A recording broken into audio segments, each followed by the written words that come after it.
Kashmir files और Kerala story के बाद अब जल्द ही अजमेर फाइल्स दिखाई देगी। 30 साल पहले अजमेर में घटी एक घटना ने देश को दंग कर दिया था। उस समय 100 से ज्यादा लड़कियों की न्यूड फोटोज निकाली गई थी। लड़कियों से हैवानियत भी की गई थी, जिसके बाद लड़कियों ने अपनी जान तक दे दी थी। ये खास रिपोर्ट देखिए। साल 1992 की एक खबर ने उड़ा दी अजमेर शहर के होश। 100 से ज्यादा लड़कियों की न्यूड तस्वीरें, 18 से 19 साल की लड़कियों की न्यूड तस्वीरें। जी हां, अजमेर के नामी स्कूल सोफिया में पढ़ने वाली लड़कियों की अश्लील फोटो खींचकर ब्लैकमेल किया गया। फिर लड़कियों को फार्म हाउस पर बुलाकर दुष्कर्म किया गया। धीरे धीरे ऐसी लड़कियों की संख्या 100 से पार पहुंच गई। स्कूल में पढ़ने वाली सभी लड़कियां प्रभावशाली घरों से आती थी, लिहाजा मामला और गंभीर हो गया। इस घटना में अजमेर शरीफ के खादिम परिवार का नाम जुड़ा था। घटना को फारूक चिश्ती और नफीस चिश्ती ने साथियों के साथ मिलकर अंजाम दिया। उस समय फारूक और नसीब यूथ कांग्रेस से जुड़े हुए थे। इन दोनों के पास सियासी और धार्मिक पावर थी। इस घटना में फोटो लैब मालिक और टेक्नीशियन सहित 18 आरोपी घेरे में आए। इस कांड में अनवर, मोइजुला उर्फ पुतन इलाहाबादी, सलीम, शमशुद्दीन, सोहेल वगैरह भी शामिल थे। बड़ी बात यह थी कि जिन लड़कियों की अश्लील फोटो खींची गई थी, उनमें से कई लड़कियों ने तो आत्महत्या तक कर ली। एक साथ ही 6 से 7 लड़कियों ने सुसाइड कर ली थी। इस घटना का एक और पहलू रहा कि इन लड़कियों के लिए न समाज आगे आया और न ही घर वाले। हालांकि बाद में फोटोज और वीडियो के आधार पर लड़कियों की पहचान हुई। समझाइश के बाद 12 लड़कियों ने मामला दर्ज करवाया, लेकिन धमकियां मिलने के बाद सिर्फ 2 ही लड़कियां डटी रही। इनके बयानों के आधार पर 16 आरोपियों की पहचान की गई, जिनमें से 11 लोगों को गिरफ्तार किया गया। मामला जिला अदालत से high court, supreme court, fast track court और पोक्सो कोर्ट के बीच नाचता रहा। 1998 में अजमेर की एक कोर्ट ने 8 दोषियों को आजीवन कारावास की सजा सुना दी, लेकिन राजस्थान हाईकोर्ट ने 2001 में 4 आरोपियों को बरी कर दिया। 2003 में सुप्रीम कोर्ट ने बाकी 4 दोषियों की सजा घटाकर 10 साल कर दी। इनमें मोइजुला उर्फ पुतन इलाहाबादी, इशरत अली, अनवर चिश्ती और शमशुद्दीन उर्फ माराडोना शामिल थे। 2007 में अजमेर की फास्ट ट्रैक कोर्ट ने फारूक चिश्ती को भी दोषी ठहराया था, लेकिन उसने खुद को दिमागी तौर पर पागल घोषित कर दिया। 2013 में राजस्थान हाईकोर्ट ने फारूक चिश्ती की आजीवन कारावास की सजा घटा दी और कहा कि वो जेल में पर्याप्त समय सजा काट चुका है। इस तरह 2012 में सरेंडर करने वाला सलीम चिश्ती 2018 तक जेल में रहा और जमानत पर रिहा हो गया। अन्य आरोपियों को भी जमानत मिल गई। वहीं कई ऐसे आरोपी भी थे जिन्हें पकड़ा ही नहीं जा सका। मुख्य आरोपी नफीस और फारूक चिश्ती आज भी पूरी शान से अजमेर में रहते हैं, लेकिन इस मामले में 100 से ज्यादा लड़कियों को आज भी इंसाफ नहीं मिल पाया। डिग्गी बाजार में एक दुकान है। उस दुकान के मालिक के युवक के साथ इन लोगों ने पहले कुकर्म किया, उसके अश्लील फ़ोटो खींचे और फिर उसे धमकाया कि अगर तू फोटोग्राफ लेना चाहता है और अपना पीछा छुड़ाना चाहता है तो तेरी कोई फ्रेंड हो, तेरी कोई रिश्तेदार हो या कोई भी तेरी पहचान वाली लड़की हो, उसे तू लाके हमें सौंप, तभी हम तेरे ये फ़ोटोग्राफ नष्ट करेंगे, अन्यथा तुझे बदनाम कर देंगे। उस युवक ने अपने फ़ोटो और बदनामी डर से लड़कियां लाना शुरू किया और फिर एक के बाद ये उसी तरह उन लड़कियों को धमकाते रहे और फिर ये कड़ी जुड़ती रही। एक के बाद एक लड़कियां इनके संपर्क में आती रही।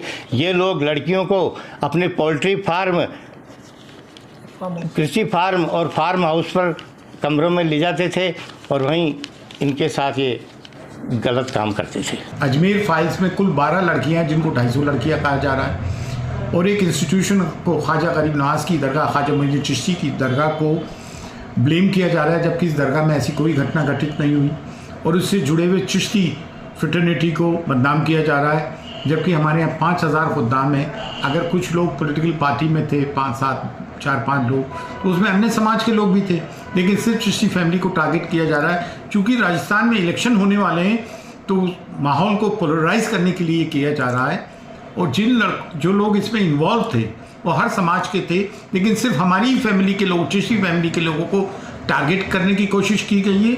और दूसरे ये कि कुछ लोगों को इसमें सज़ा हो गई है और कुछ लोगों पे जो है केसेस चल रहा है। The matter is सब्जुडाइज्ड। 1992 का वो साल जो अजमेर के लिए एक काला अध्याय बन गया, अजमेर के इतिहास के साथ में एक काला धब्बा बन कर के उभरा।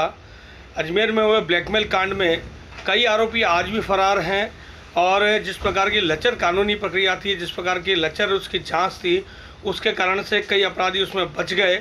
निश्चित रूप से उस परिवारों के लिए, उन बच्चियों के लिए तो ये एक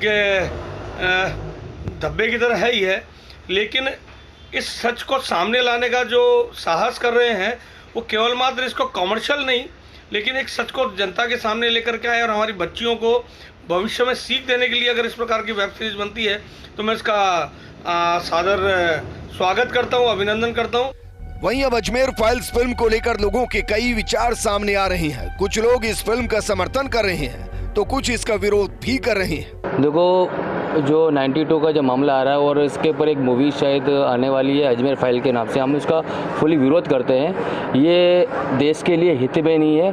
और ये 92 का जो मामला है अजमेर में, ये ब्लैक लोगों को पता नहीं 92 है क्या, उसमें एक बताना उचित नहीं है, क्योंकि वो एक काले दिन हुआ करते थे जो लोगों ने सहन किया है। वो बच्चियाँ थी और ऐसे कई परिवार थे इससे जो परेशान हुआ थे वो, तो उन चीज़ों को उजागर करके जनता को दिखाना ये कहाँ तक इंसानियत है। मेरे हिसाब से इसको तुरंत प्रभाव से बैन कर दिया जाना चाहिए और ये मूवी मार्केट में नहीं आनी चाहिए। अगर ये आती है तो वो परिवार जिन्होंने काला सपना समझ के भूल गए थे और उन पे एक बहुत बड़ा कहते हैं घाव है, उसको खरीदने का कार्य कर रही है।